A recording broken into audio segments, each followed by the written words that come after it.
Welcome to Community Liberation Podcast, a podcast about applying revolutionary theory to revolutionary practice. My name is Silvia, and I'm organizer from Community Liberation Programs, or CLP. CLP is a multinational, scientific socialist mass organization based in the San Francisco Bay Area. We currently run decolonization programs in Oakland and San Francisco, such as our Oakland Chinatown grocery distribution and Mission Youth Street Medic program. We also regularly hold public political education events and classes. To learn more about our programs, you can follow us on Instagram at Community Liberation Programs, and you can support our Buy Me a Coffee and Give Butter in the show notes. This podcast and other decolonization programs for the people are 100% funded by grassroots donations like yours. Today's episode, I wanted to start with kind of doing some introductions on the organizers that are on the episode today. I'm joined by Geraldo and Dob. If y'all wanted to kind of introduce yourself, and I don't know, how's your week going right now? Hey, yeah, I'm Dob. I use he, him pronouns, and I am an organizer with CLP. I think it's been a very um, action-packed start to the year. So more than just the past week, and that's kind of what we're going to be talking about. So I'm looking forward to that discussion. Hey yo, Geraldo here, organizer with CLP. Kind of similar with what Dal was talking about is it has been an action-packed kind of beginning of the year with everything that's been going on in the world, as well as just in terms of organizing with CLP. We've been doing a lot of work this month, kind of going into the new year. So that has been quite exciting and great to be a part of. So glad to be here. Yeah, definitely.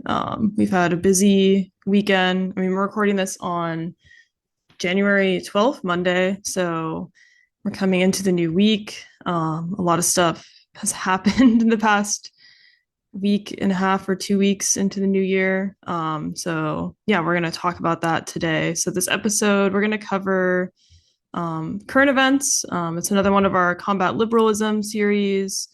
We're going to cover Venezuela and ICE and kind of touch on Gusano's liberalism and Western chauvinism. So, we're going to start with talking about Venezuela and kind of give some background on what led up to what happened on, I think it was January 3rd when Maduro was captured in the early morning, and what has been going on since then. So, Geraldo or Dob, do you want to start us off? Yeah, sure. So I think the first big event of the year was the capture of Maduro. That was what, January 3rd? And people always say that the whatever happens in the first month or first weeks of the year sets the tone for the rest of the year. So we'll see how that turns out. Does somebody want to, I guess, maybe give a brief overview of what actually happened? Yeah, I can kind of go over that. So, in the past couple of months, folks probably been saying is the United States has surrounded Venezuela and kind of attempted to do a economic blockade of its oil resources. And so that was going on for probably around maybe like a month, month and a half, maybe 2 months. I can't remember the full dates of it.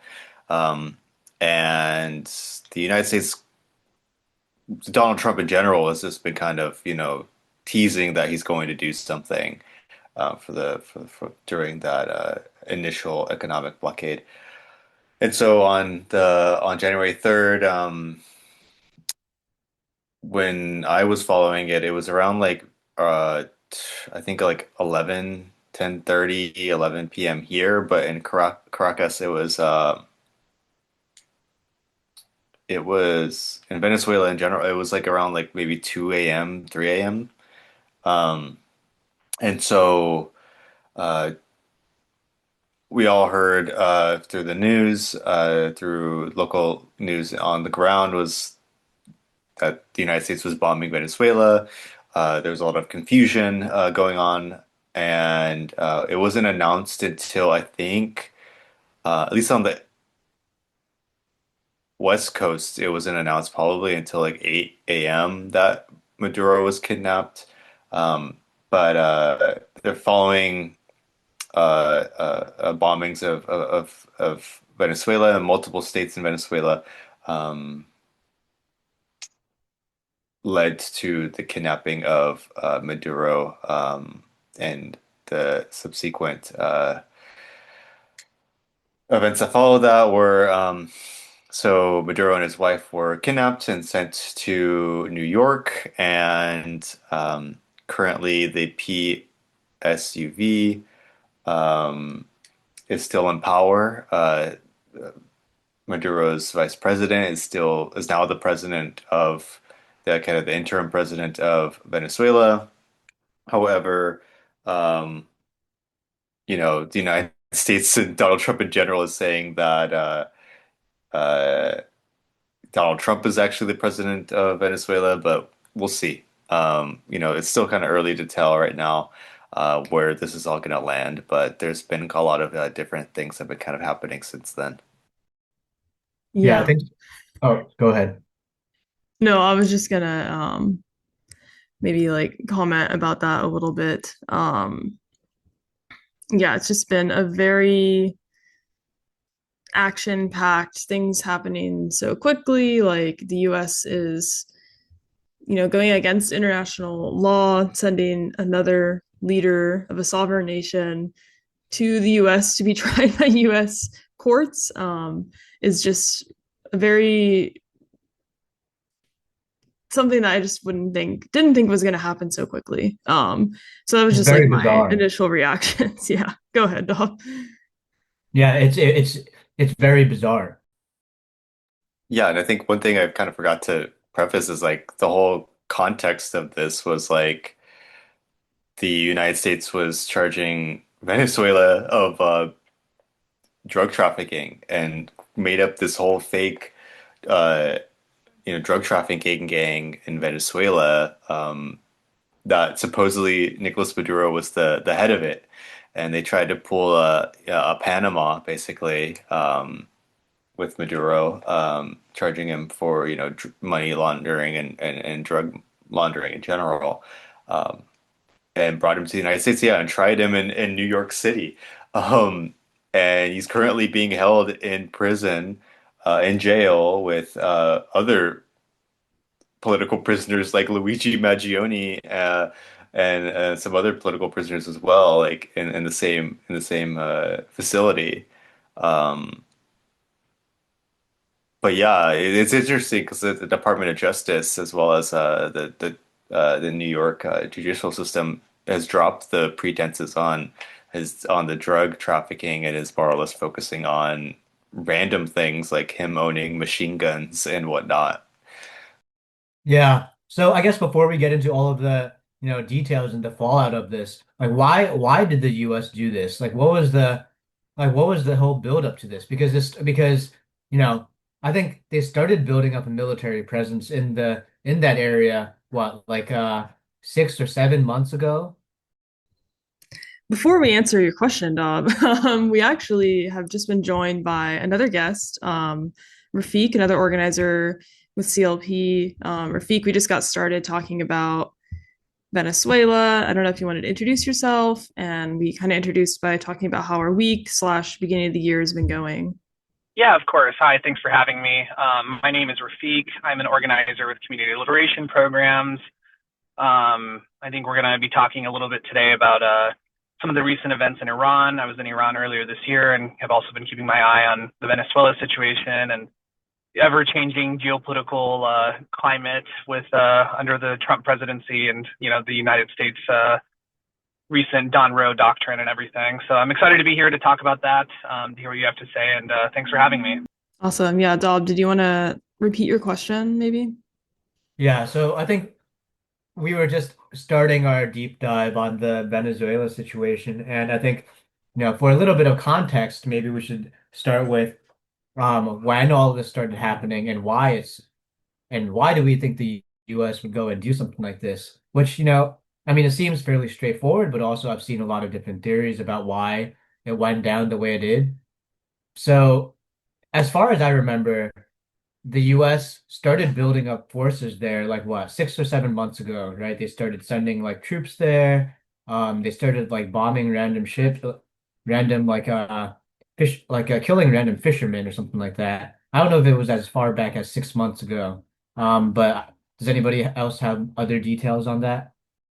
Yeah, I guess it's also remiss to, mention, or would be remiss not to mention geopolitical like meddling in Venezuela virtually, I mean, since the Chavista revolution, but even more recently, like since in the last like 6, 7 years with the Juan Guaido fiasco, the United States constantly recognizing opposition leaders who are getting trounced in internationally observed and recognized elections.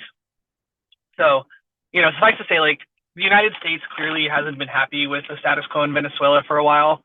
And, in terms of what took the United States so long to get to this point of escalation, I think is like an interesting question. But I think, especially like we've seen like a bit of escalation in the last 6 or 7 years, and then obviously in the last few months. But I think important to sort of mention the lead up to what you just mentioned, Dob.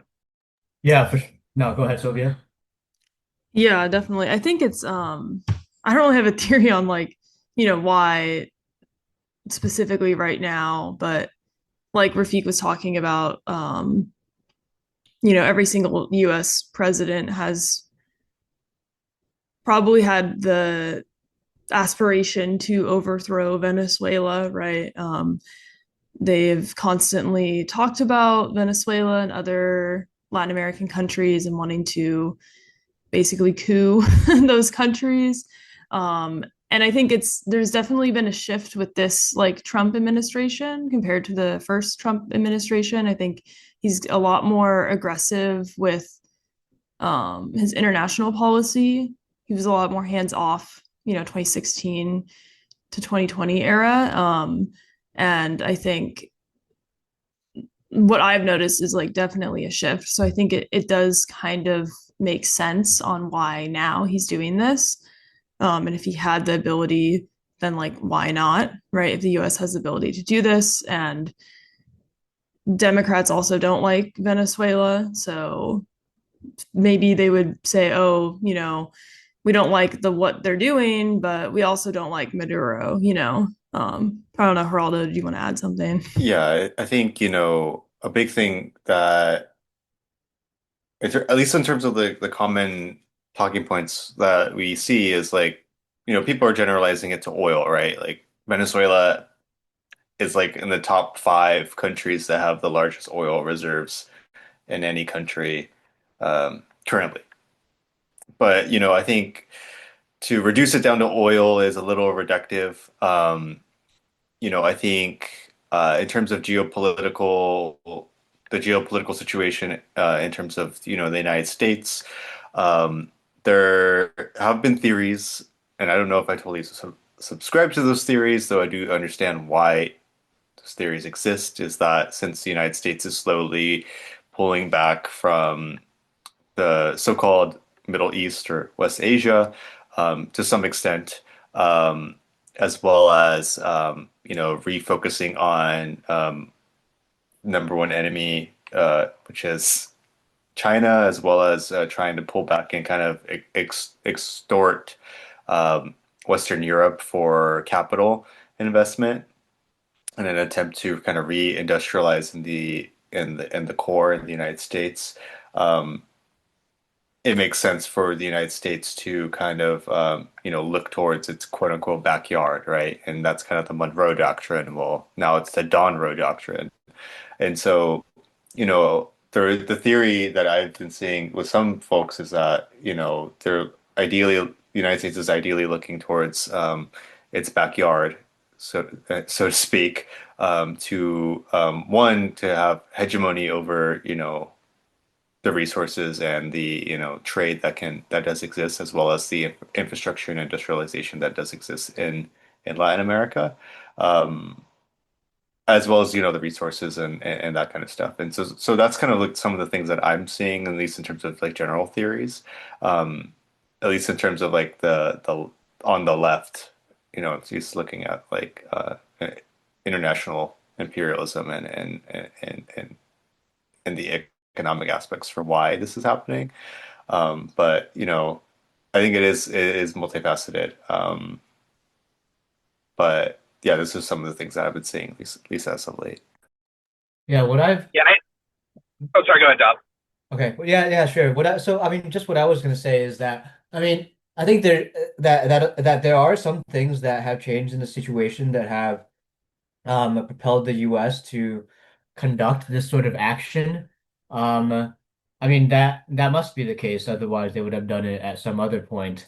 I mean, I think it is true that Maduro probably doesn't enjoy the same level of fraternity with other neighbors as Chavez did. So I think that level of isolation has also was one factor, at least from my reading of the situation. And I think the other thing is that so Geraldo just hinted at this, but the oil reserves is a big thing. The U.S. as we have noticed in the past few months is pivoting hard towards fossil fuels, probably as a way of powering AI dominance, right?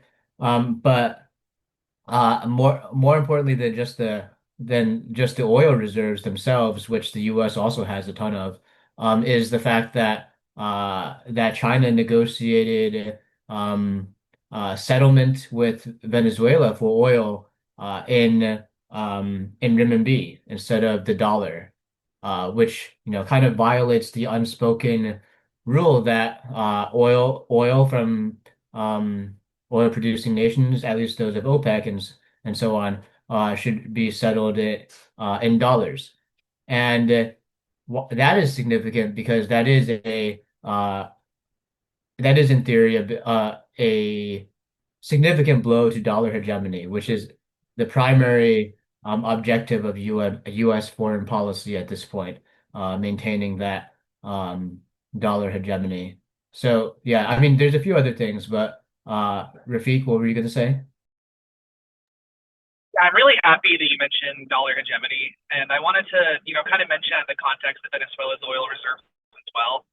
So, my understanding of Venezuela's oil reserves compared to a country like Saudi Arabia or some of these West Asian countries that sit on similarly sized like oil reserves is that it's a bit harder to extract, and even the state of the Venezuelan oil industry was in sort of a poor condition.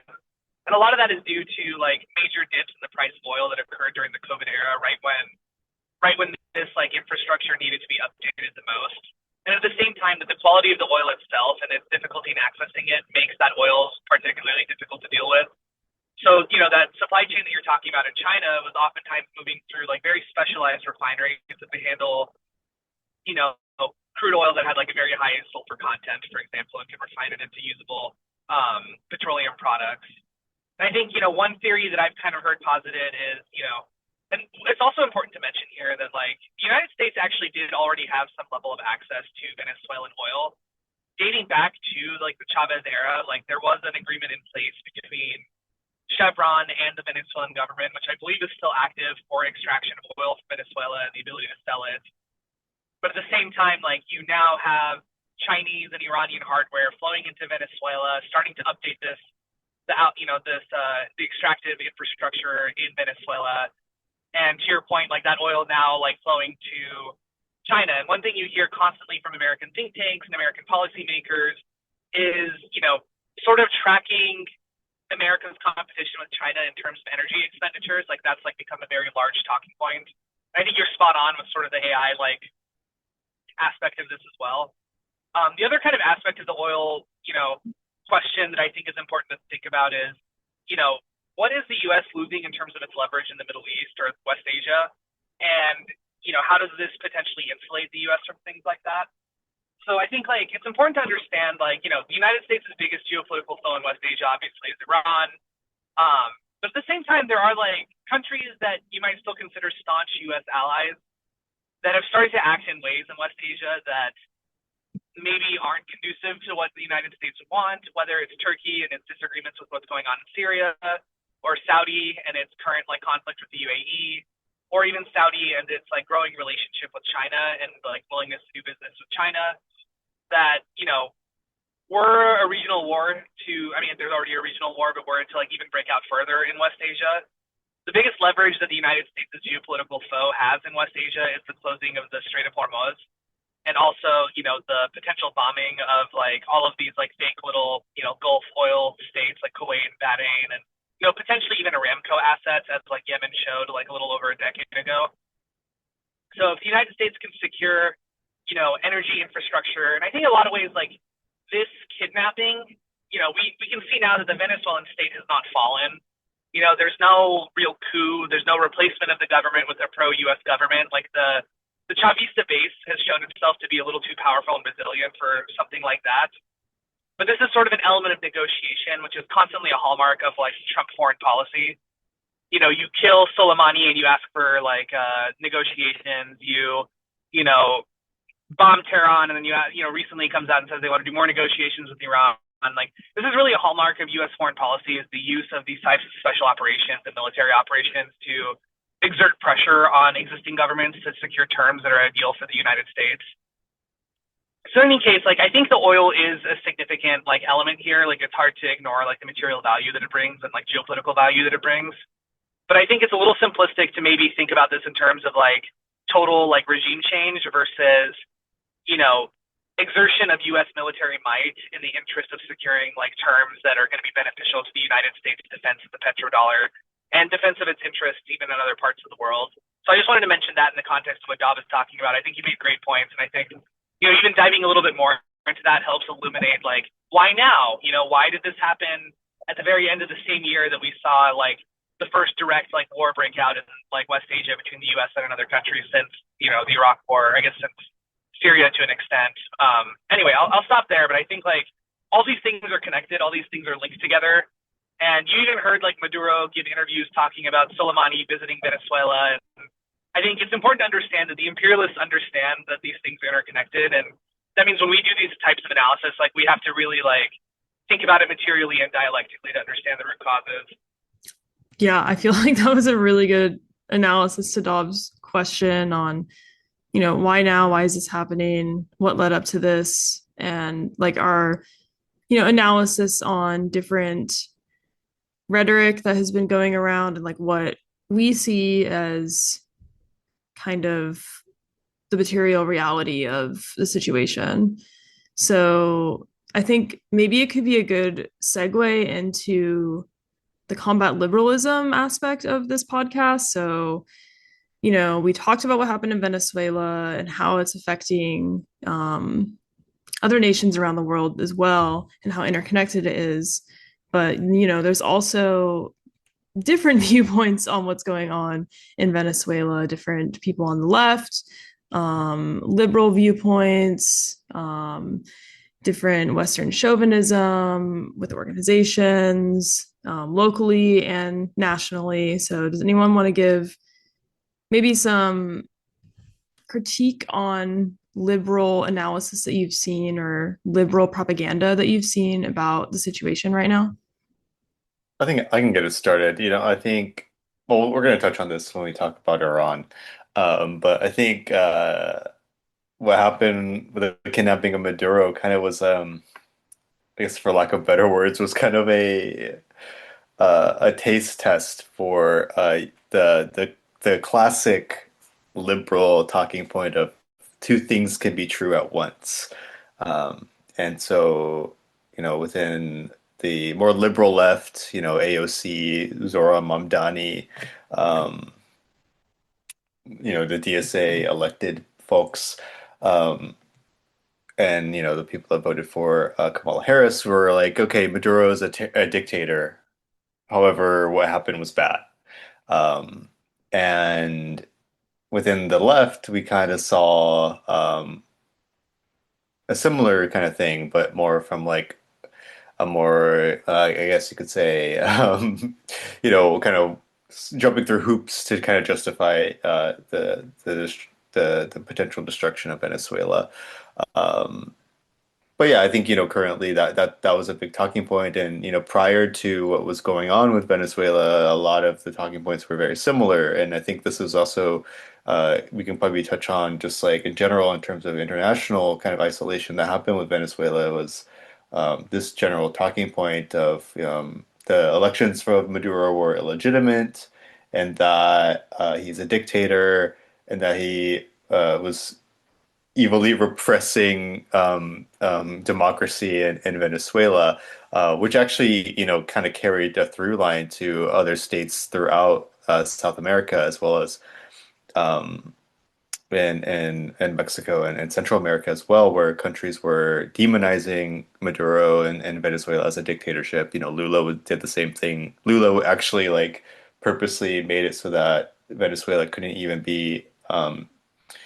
join BRICS like purposefully because of those the rhetoric around the elections. Um, uh, Petro uh, in Colombia has been kind of vacillating, so to speak, um, with regards to Venezuela. Said that he would send troops to support Venezuela if the United States invaded, but now he's totally backpedaled on it and saying he's going to have a conversation with Donald Trump and actually go to the White House next month. Um, Same with Steinbaum in Mexico. She's vacillated as well.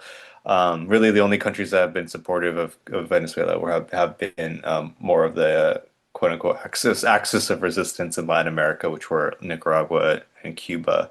But this is kind of some of the things and some of the rhetoric that I saw, but there's definitely a lot more that I'm probably forgetting.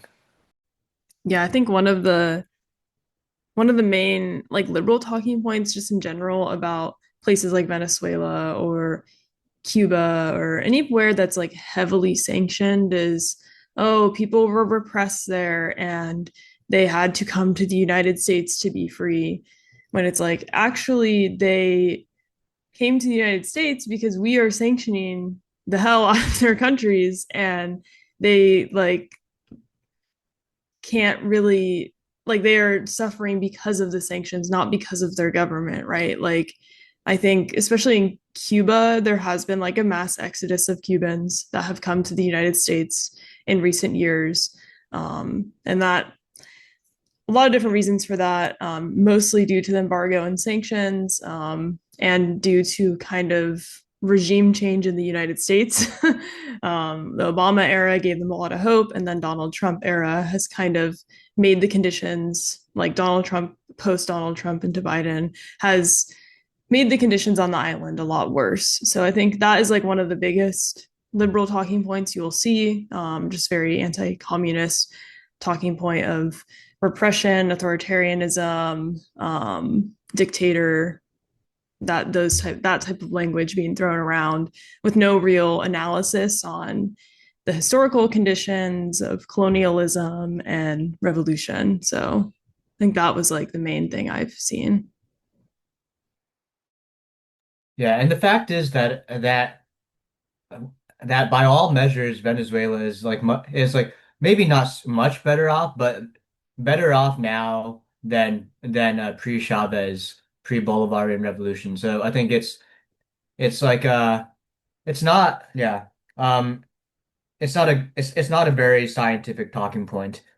Like for me, I think the biggest thing about um uh what makes an analysis or like a viewpoint liberal is the lack of a material dimension, right? I mean that's that's how I always see the sort of opposition between a liberal see this fundamental opposition. It's between liberalism and materialism. And uh there's definitely the liberal narrative that I can really see floating around. Uh, most are ones about uh the U.S. Doing this for legal or uh ideological reasons that they're either liberating Venezuela or that they're bringing Maduro to justice, which I think no matter, and this is something that goes that applies like basically no matter where you fall on the political spectrum, you should always be able to look past these very flimsy um and almost like nonsensical explanations of why people do things, and look for um a material explanation.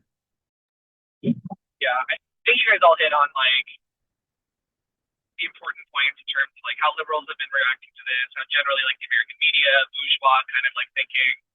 I want to call out just like one other aspect that I think even rears its head among people who are comrades, people who are ostensibly like not liberal. And we have to remember when we say combat liberalism, like the most important liberalism to combat is that which like rears its head in our own movements, in our own spaces, in our own organizations.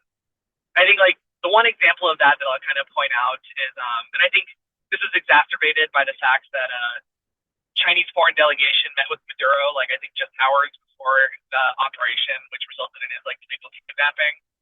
And I saw a lot of like just outcry from people on the left about, hey, how could China let something like this happen? Like now is the time to take Taiwan, you know. And I think it like comes down to this like attitude among a lot of the Western left of like waiting for some savior to come through and do the things that we are not capable of doing ourselves. And, ignoring of the historical facts of like, you're winning a long-term economic battle with the United States. Like, why would you involve yourself in a quagmire in South America? The dust hasn't even settled. Like, we don't really know what's happened yet. Like, this was in the hours like after the operation. Like, there has been no change in the government. There has been no change in the actual government there. Or I saw similar kind of like outcry, even among like Iranian hardliners, like when the government of Bashar al-Assad like fell in Syria. And I think it's just important to like take a deep breath, like try not to get caught up in the emotions and the rah, like rooting for my team and like all these things kind of aspects of like how people like can tend to think about geopolitics a little bit, and to, take a deep breath and understand that like, China, the government, the Communist Party of China has like made very specific like ideological decisions of like non-interventionist policy to avoid the types of mistakes that ultimately led to the dissolution of the Soviet Union, or at least contributed to the dissolution of the Soviet Union. And then we need to take a little bit more of a militant and clear-eyed like approach to these things and understand like these countries for what they are. So I just want to mention that because I think like obviously like the aspects of liberalism that y'all pointed out are like way more endemic among Americans than the like Zionist DSA left, which is like again showed its like should ask pardon my language, like and its imperialist like social democratic like tendencies. But at the same time, like even within like the more disciplined and more militant like sections of our movement, like I did notice like some of that liberalism pop up as well. Yeah, that's totally true. I think a lot of people have this initial have this attitude that like this sort of to borrow Fanon, this Manichaean attitude where like the world is like split concretely into these into these ideological camps based on whatever are almost arbitrary criterion that they use. And a lot of it actually is just borrowing cues from liberal media anyways, which does stuff like talk about like Russia, like Russia, China, North Korea as like some sort of like menacing axis of evil, and then like leftists are like, okay, that sounds great to me. I like in their minds, it's the same exact it's the same exact liberal imagining of how countries interact with each other, but just it's actually good, which I think is also not the right way to think about things, right? I mean, in all these cases, doing some investigation trumps everything, right? So it's so simply seeing like countries' names get conflated with each other in liberal news media does not de facto mean that they are like all in cahoots, all like sort of a like united in on a Leninist platform, right? They all have their own specific interests. They all have they all have their own particular like motivations. And I think whether or not we like agree with them or or like disagree with them. And what to do about that is like one that's like one issue, but the first thing is to recognize that this is in fact the case, right? Russia and China have very di different interests. China and North Korea have very different interests. And um, so do like all of the I would say even the different countries that are uh, aligned with each other most closely in Latin America also have quite divergent interests. For example, I mean, Geraldo brought up Petro, who, he's like a social democrat. I still quite like Petro. And I think his position is interesting because he's recently in the last few months he's always gone on and on about creating a Gran Colombia, right?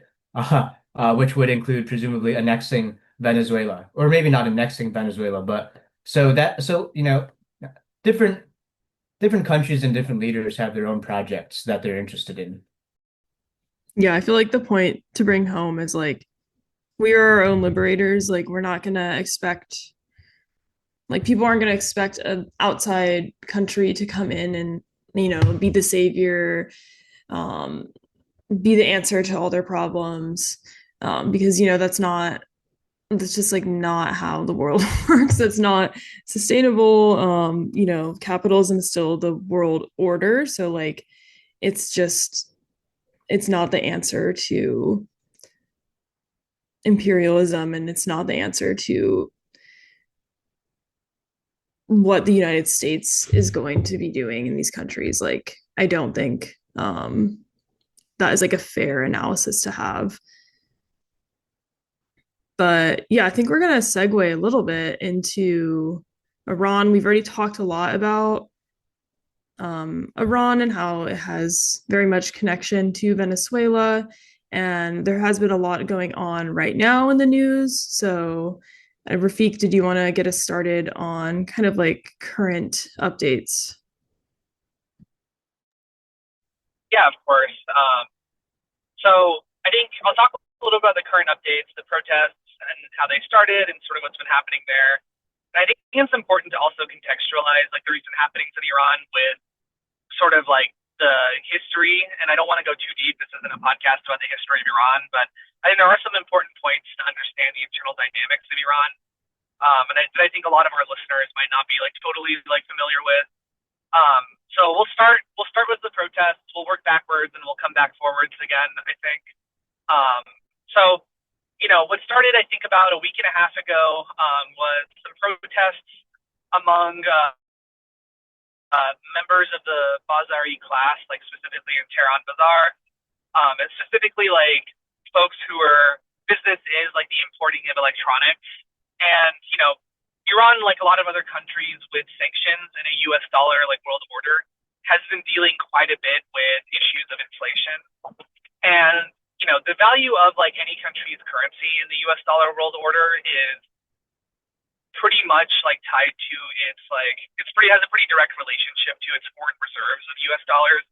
And Iran has been cut off from its foreign reserves of U.S. dollars, essentially since like the revolution, but to an even greater extent, like since the the first term Trump administration walked away from the JCPOA, which was the agreement signed like under the Obama administration, and the Rouhani administration in Iran that brought at least temporary like relief from sanctions in exchange for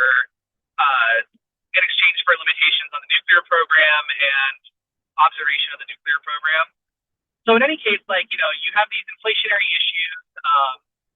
I think like the exchange rate, the unofficial exchange rate, there's an official exchange rate and unofficial exchange rate between like the dollar and Taman in the last few years has gone from about 30 Tamans to like I think now around 140 Tamans. And so when you import stock, like in your business is like importing foreign electronics, which can only be purchased in US dollars, and then selling them in Iran, like this is like a direct threat to your business. And it's also important to understand like who is this Bazari class and kind of what is their like political character. And so, going back to the revolution, like the Bazari class was like even before the revolution, like the pre-capitalist era, like the Bazari class is like the traditional bourgeoisie of Iranian society in a way. I think bourgeoisie is even like maybe like an incorrect term to use here, in the sense that like they were like an aspect of like Iran's feudal economy, and the imposition of global capitalism, you know, was a direct threat to these people whose livelihood was based off of their position in the Iranian society, and so their interests as like sort of the national bourgeoisie were like directly opposed to one, the foreign bourgeoisie, which was exploiting Iran's oil resources, and during the era of the Shah, and even during the Qajar era, but especially during the era of like the Pahlavi dynasty, that was a direct threat to them, right? It was displacing like the natural economy, like the people who ran the bazaars, who were like the merchant class that like has been in place essentially since like the Silk Road era. And so when the Iranian Islamic Revolution happened, the Bazari class like were the ones who were paying the salaries of the oil workers who were on strike, the proletariat. They were the ones who were feeding the people. What does that mean? Like the lumpen proletariat Muslims and the proletariat Muslims who were filling the mosques to listen to sermons by people like Imam Khomeini and his followers. So it's important to understand that like this is like a bulwark of the Islamic Republic's base, is like this Bazari class who kicked off this protest. And the protest itself was a protest against the economic policies of the current reformist government, but also like generally the base of support of the reformist government has been this new ascendant capitalist class in Iran that is a direct threat also to the Bazaris themselves. And a lot of this can be traced back to Iran's own version of reform and opening up in the 90s with the Khatami administration. Since that time, you've seen this creation of this more cosmopolitan, liberal, capitalist class of people. And I think if you're going to go like do your own research and really understand like who these people are, like, there's like the public like faces of these people who are like Rouhani and Javad Zarif, who are like, and even Pezeshkian himself, like, Zarif, for example, who's like all over Western news. He like goes to World Economic Forum and IMF events. The Obama himself has admitted that like the point of the JCPOA was to like empower these groups. And since the 90s, like they've taken a pretty significant in Iranian politics, opposite like what the Americans refer to as the hardliners. So it's important to understand that dynamic. I think if you're going to look up like one name also though in terms of like the actual like bourgeoisie itself, it's the Ali Ansari family. It's Ali Ansari himself, and then they ran a bank called IND Bank, which was like responsible for like the development of the Iran Mall, like responsible for a lot of these things that like have no benefit actually to like the working class in Iran.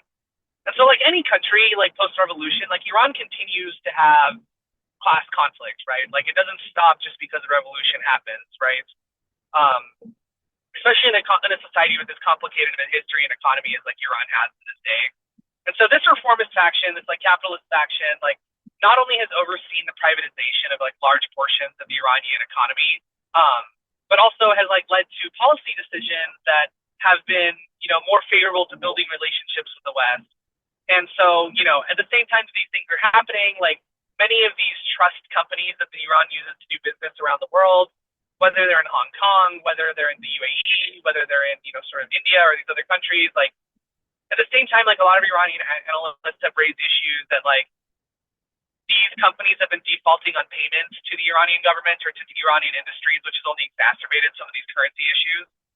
So it's important to understand that like the first rounds of these protests coming out of these Bazari classes were essentially protests against this like capitalist liberal class that has, taken like a pretty big role in Iranian politics over the last 25 years, 30 years. Now, Iran as a country has like a pretty healthy civil discourse. Like some people in the West might find that very hard to believe, but generally if there's like one hallmark of like Ayatollah Khamenei's style of leadership has been his responsiveness to like public opinion and his ability to do things that I think run ideologically counter to even his own opinions as a follower of Imam Khomeini, who, granted was a wartime supreme leader, but, was a bit more inflexible when it came to these types of like liberalizations and reforms, quote unquote reforms. So in any case, like, in Iran, like over the last few years, you've had lots of protests along these same lines coming from oil workers, coming from different elements of the working class. And these protests have followed, pretty civil like discourse, like have not turned into riots, have been like, sort of peaceful expressions of like the desires of the Iranian working class. And, that translates to the representatives, and there's a healthy sort of discourse happening within Iranian society in this case. Now, the problem is these protests, one, were being done by the Bazari class, which obviously just like raises more alarm bells among the Iranian government and especially among like the reformist class, because these people are such a large base of support for the revolution, like materially, in a way that even like the more like impoverished like working class that might not be. And two, because it takes place in Tehran, where you have so many, Western assets, whether they are quote unquote journalists or, imperialist stenographers, or oftentimes like actual intelligence assets in the sense of like, civil unrest. And we saw this a lot during the so-called like women like freedom protests in 2022. It naturally draws a lot more attention and allows those assets to take a greater part in those protests. So almost, 2 days maybe after these protests start, you start to see a lot of involvement from people who are not Bazaris, who are starting to like introduce unrest. And pretty soon after that, like the Bazaris go home, and it becomes a trigger for Mossad assets. And you see like even Mike Pompeo is on Twitter talking about Mossad agents are in the streets. Now we can talk about like why would a U.S. policymaker or a member of the U.S. government like even admit to something like that? Like, why would you admit that there are Mossad agents in the street? Why would like the Mossad and Farsi account like also like admit that there are Mossad agents in the street? And that tells you like that the point here isn't necessarily regime change. The point here is, chaos and the damaging of Iranian like infrastructure. And so, what we've seen over the last week has been roving gangs of like Mossad bands. And, in a country of 90 million people that faces the types of sanctions that Iran faces, like there's always going to be some useful idiots. There's already like a pretty deep penetration, unfortunately, of like Israeli-funded news outlets like Iran International into Iran, thanks to satellite dishes and the internet and Meta and Instagram and all these things. Like the Western propaganda has like made its way into Iran in a way that is like pretty insidious. And if I was an Iranian policymaker, like I would be thinking about how to control that. And so, there's always going to be some useful idiots that are being recruited by these Mossad gangs. But in the last like week, what we've seen is, sort of like guerrilla style attacks on infrastructure in Iran. So I think in Tehran, I saw a statistic that over 50 fire engines had been torched, banks, fire departments, hospitals, police stations, a lot of like innocent police officers and members of the Iranian state have been murdered. And, before people and anarchists and liberals listening to this say, well, all cops are bastards, like one, like you're talking about a revolutionary like state force that is facing an ongoing imperialist war. Iran is still at war with the United States and still at war with Israel, so-called, the Zionist entity, so-called Israel. A temporary ceasefire does not change that. And two, that all Iranian people are conscripted into government service when they're 18 years old. And that includes serving in the police, that includes serving in like Sepah sometimes, includes serving in the Army, the Air Force, the Coast Guard, Sepah, what we call in the West, like the IRGC. And so, even reports of 18 or 19-year-old like police officers being stabbed and burned to death by rioters, or firefighters who are being stabbed and burned to death by rioters. And the point really here seems to me to be that, by weakening Iran's like emergency defense like infrastructure, by causing civil strife, by burning, for example, like I saw that 40 bazaar stalls had been burned in the city of Rasht, which is like up in the north by the Caspian Sea. You're really setting up Iran to be a bit weaker when the next round of fighting between Iran and the Zionist entity does kick off. Maybe it gives Iranian policymakers a bit of pause. Recently, like Iranian policymakers have been talking about preventative strikes on the Zionist entity, not waiting, the casus belli for war has changed. It's not this reactive posture that Iran has had in the past, that they'd be willing to actually like strike the Zionist entity and kick off the next round of fighting and self-defense before then. So I think maybe it's designed to give Iranian policymakers pause in that situation. So, that is to say, like, I think, the question of regime change, like, is laughable. Like, these protests are not even a fraction of the size of the women, like, freedom protest. Vast majority of my family has not seen a protest with their own eyes. So And I think it's important to understand like how much of this is even just designed for consumption in the West, and that every time a story about these types of protests come out, and a Mossad agent who is killed while attacking like an Iranian hospital is eulogized and turned into a martyr in the West, that this is really designed also to give like moral cover to ongoing sanctions, to ongoing war, to even like Islamophobia in the West and the targeting of Iranian activists, as like we've experienced ourselves. So all that to say, like I think it's like there's a lot going on here, and it's important to like take a deep breath and maintain these anti-imperialist principles, and really do like as Dot said, like a second of investigation, and really think critically about these things. And last thing I'll say is like the imperialist designs have been for Iran to have regime change and to be destroyed for decades. And they totally failed during the 12-day war to enact like any of their goals. Iran is still enriching uranium. The U.S., despite all the bluster, like did not touch the Natanz nuclear facility. And Iran has shown that, basically at will, it can hammer the Zionist entity in a way that the Zionist entity has never been touched in its entire history. And at the same time, like we've seen, Saudi Arabia like take actions that run counter to U.S. interests in the region. Like we've seen, some of the Kurdish militias that have been making their way across the border to cause chaos in Iran. Our good friends, the Kurds, who, the Western left, like a darling of the Western left, the PKK and the PJAK and these groups. The Turkish government, which, as we know, is a member of NATO, has shared intelligence with the Iranian government that has resulted in the liquidation of these gangs, which are also like gangs that the Turkish government is not a fan of. So I think we're seeing a lot shift here in West Asia, and whether this is a last-ditch event or a last-ditch effort by like the Western regime, or just a part of like this ongoing hybrid war, I think it's just important to like keep all of this context in mind and understand like what we're seeing in the Western media, and especially what we're hearing from people like the so-called Crown Prince Reza Pahlavi, is an intentional exaggeration, and oftentimes an intentional like fabrication designed for like the Western imperialist eye. And I'll stop there. I know I've been going for a while. Yeah, thank you. I Yeah. feel like that was really informative. I think Geraldo needs to head out though now. I know you Yeah, have. I'm gonna head out in a couple of minutes, but I guess I could just add a little bit, at least in regards to the Iran stuff, and I'm interested to see or listen back to what folks are going to talk about. But I think a big good talking point currently, at least bringing it back to uh, the core, is like kind of the lack of reaction regarding regime change and in quotations, obviously, regime change in the Islamic Republic of Iran, as well as the call for regime change of the Islamic Republic of Iran, especially with so-called allies of Palestine, or people who are in solidarity with Palestine.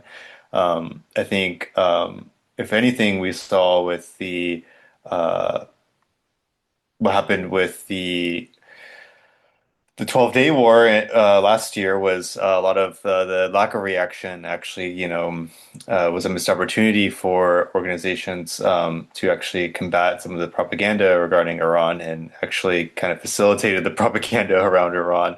Though I think it significantly failed, because Iran was basically, it is the only state in the region that is capable of bringing the Zionist entity to its knees. But there's a lot of developments happening in the core, especially with regards to organizing and a lot of Western chauvinism there. But I think, if this is the opening chapter of 2026, then it's going to be a very interesting year. And with that, I'm going to hop off. Thank you. Rafiq did bring up a very important dimension that I think would be interesting to talk about a bit more, which is that, like, first of all, regime change is just realistically, for anybody who's examined the situation a little bit materially, is is like very unlikely. It's just not going to happen, right? And I think that like there's not really any like there's not really any there's not really any way to interpret the situation where such that it could. I mean, even just on the basis of general popularity, at the minimum, the hardliners are still enjoy like 25%, a quarter support from the population as far as I can tell. So so it's not like yeah. So it's not like that's a realistic goal. But now the US is still there's still talks about the US conducting strikes and things like that, which I think is also I think this sort of ties it back to the Venezuela thing as well, right? Like to what extent is all of this just sort of slop and like bread and well, not even bread, just like slop and circus theatrics for the Western audience. Yeah, I think like right before we started this meeting, I saw like an update that the US is basically just going to tariff any country that is trading with Iran right now of 25%. So it seems like there already has been like some movement towards, you know, some trajectory of like what's going on. Not to say that they're not going to strike again, but there is like some economic consequences happening. Yeah, and I think to your point, Dob, like we know that regime change, quote unquote regime change, is like pretty much like off the board here in Iran at any time in the near term future. We saw massive pro government protests that like totally outnumbered the size of recent protests. I really do think too, like a lot of the Iran stuff also has to be like considered in the context of like the Zionist entity and its society and sort of the internal contradictions and uncertainty that is facing the Zionists. And, so to sort of after, especially in the context of like the 12-day war and what happened in the last few years since Al-Aqsa flood, the promise of like this perpetually unstable, about to like collapse Iranian enemy is so important to the psychology of the settlers in so-called Israel, in order to keep them from moving back to like their Western countries, in order to keep the society, taped together with duct tape. So I think like even the context of the Iran stuff in terms of like its circus, I think has to be understood in that context. Like if the truth comes out that there is this like pretty much inconquerable like enemy with missiles pointed at Tel Aviv that even the United States itself can't do anything about, like that thought itself is so terrifying to your average Zionist. And I think we even see it with like a lot of like Jewish Zionists here in the United States, like the existential threat of Iran to their state project is so like jarring that their hatred of like Muslims and Iranians is so strong. That like I think that's an important element when we talk about circuses that like comes to me is like how important it is for like the health of the Zionist entity for their enemy to be viewed as weak. Yeah, and I think from the American side of things, to the extent that a lot of this is driven by America, is is that there is like similar to the Venezuela thing, a similar explanation that I've heard is that they just had to show that that Trump is like doing something, right? That like in Maduro's case, right? The whatever 6 month, 7 month deployment had to be ended, and so they just ended it with this sort of smoke and mirrors kidnapping, which completely violated international law, but otherwise didn't really fundamentally affect the situation on the ground in Venezuela, but makes for some great clips and stuff like that. And yeah, I think all of the all of the media coverage of the protests in Iran have a similar purpose, right? It's and even to that point, like a lot of the ICE actions also have a similar purpose, which I don't know if we're going to be able to get around to, but I mean, deportations are still lower under Trump than under like Obama, right? So there's this interesting element that it's more about like managing managing the U.S. image uh than actually trying to do something that radically shifts the global order. It's really more and more of a paper tiger. Yeah, I think this is a good way to segue into our like next topic we're going to talk about, unless anyone wanted to discuss more about Iran? I follow this interesting account called Shartazadeh. I don't know if I'm pronouncing it correctly, but I don't know if you're familiar with that one, Rafiq. Oh yeah, he's kind of infamous among the Iranian Anglosphere. He's got some interesting takes. I like reading it I like reading his posts for variety. But I mean his analysis of the situation has um especially of Iranian diaspora politics has been pretty riveting. I don't know if you have anything to comment on that.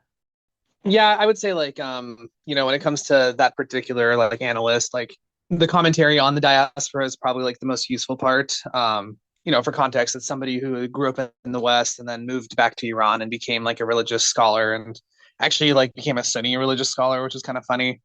But I don't know if I have much else to say about them, other than they're mostly like a cultural worker who like translates like poetry and things like that.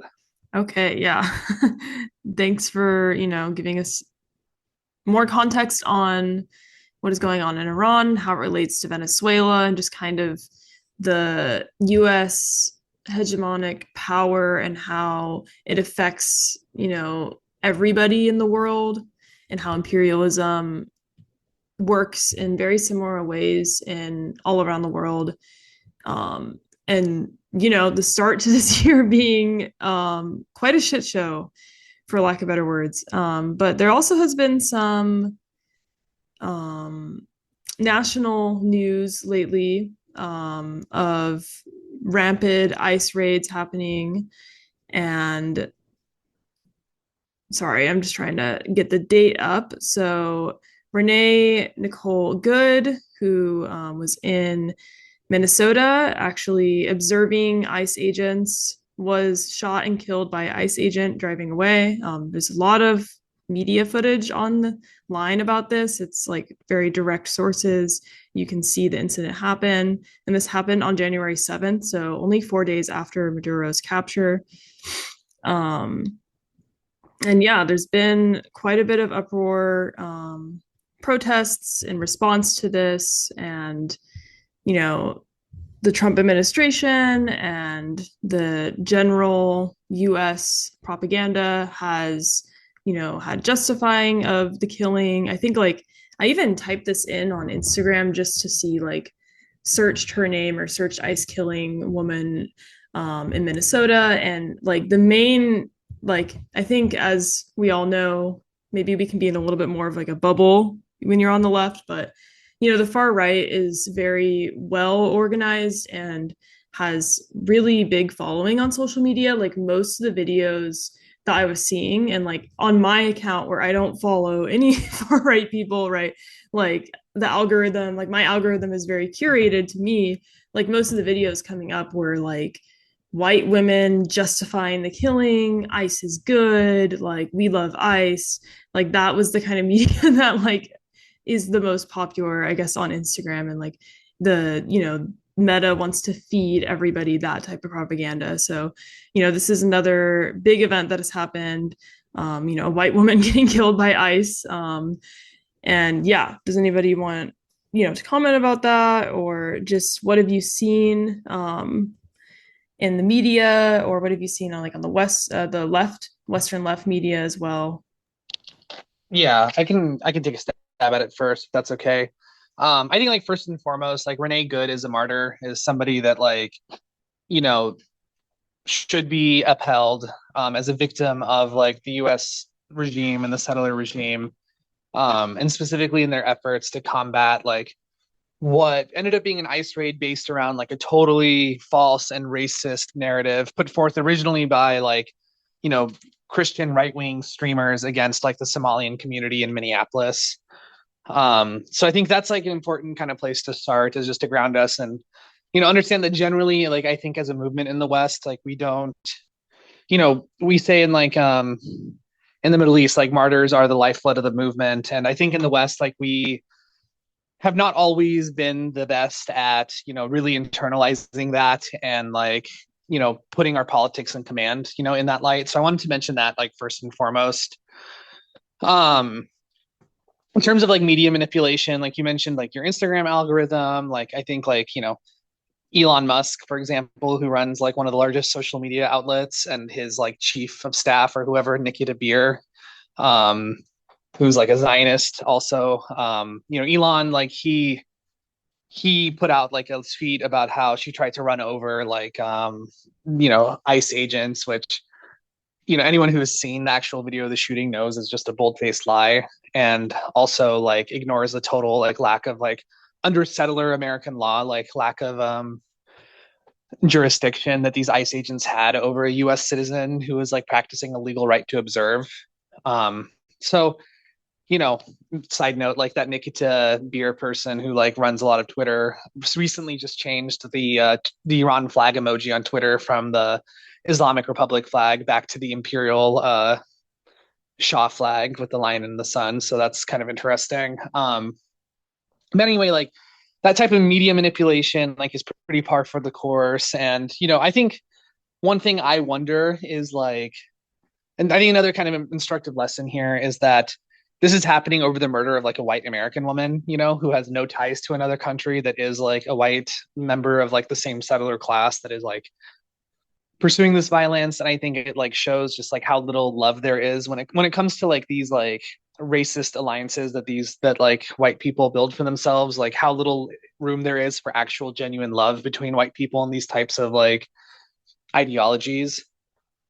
And I think the question here, like for the Western left, is to what extent is the Western left capable of transforming this tragedy into a higher level of consciousness and a higher level of action?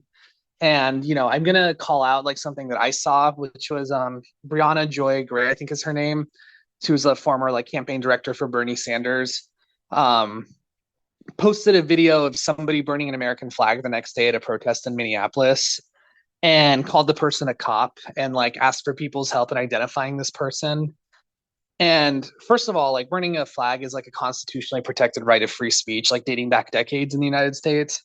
Second of all, like that type of anti-American and anti-establishment sentiment that burning an American flag represents is the exact type of consciousness raising that should be happening in these types of events. And you see like once again among this like DSA liberal left, like their role in counterinsurgency and their role in like kneecapping like revolutionary consciousness in this country is people at that protest should be walking away with like the conclusion that the United States is irredeemable and evil in every way, and like the nationalism that its flag like represents is the direct root cause of both this violence and violence abroad. And instead, like you get this total misdirection and distraction and demonization of like any kind of radical sentiment. And I think until the left can solve that problem, we're going to lose out a lot on the potential for these types of moments to truly radicalize people and move them in a revolutionary direction. Yeah, it's really surprised me. Like, I mean, it's not surprised me, but this has just become like another. I mean, this has just become another me way, like means of polarization. Hold on, I'm gonna close the door and then we can restart that. Yeah, no, I think what I find very, so, very interesting, but not at all surprising is that like these ICE actions, especially like I think they've been instructed to like up the brutality in the last few months, in the last few weeks, in the last few days. Um, is that a lot of it does seem to be for the purpose of just riling up Trump's base, right? Or just riling up, uh, the fascist right-wing base in the U.S. And at the same time, it's designed to like purposely also piss off the liberals, the left of center, the rad libs, etc. Which is sort of where politics was going inevitably. Just this like massive post-Fordist like audience polarization, market segmentation, but it's interesting to watch it happen uh in this way. I think I mean the only one of the few like right-wing people that I've seen actually defend Renee Nicole Good is Richard Spencer because she's white. I think that's just such an interesting thing to observe. I don't know who Richard Spencer is, but um interesting. He's he's like the premier, like he was like the number one white nationalist of the in the US for like a long time. Oh, And then yeah, he ended up supporting Biden for some reason because he, I mean, it's complicated, but he's still a white nationalist. Yeah. yeah, yeah. I mean, I think a lot of far right people, there's a lot of people on the right who do support Biden and do not like Donald Trump, so it's not very surprising. Dude who got punched in 2016 at Trump inauguration. Oh, okay. I probably know who he is. I just like, wipe that name from my memory. um, but yeah, I think that's a good way to maybe end the podcast. We talked about three different but interconnected events that have started off the new year. The capturing of Maduro, protests in Iran, and also the killing of Renee Nicole Good by ICE, and how all of these things are kind of interconnected on how US imperialism works and kind of the analysis that we want to bring forward to our audience about thinking about things dialectically, thinking about things how they're connected, and not just reacting to something you see online, right?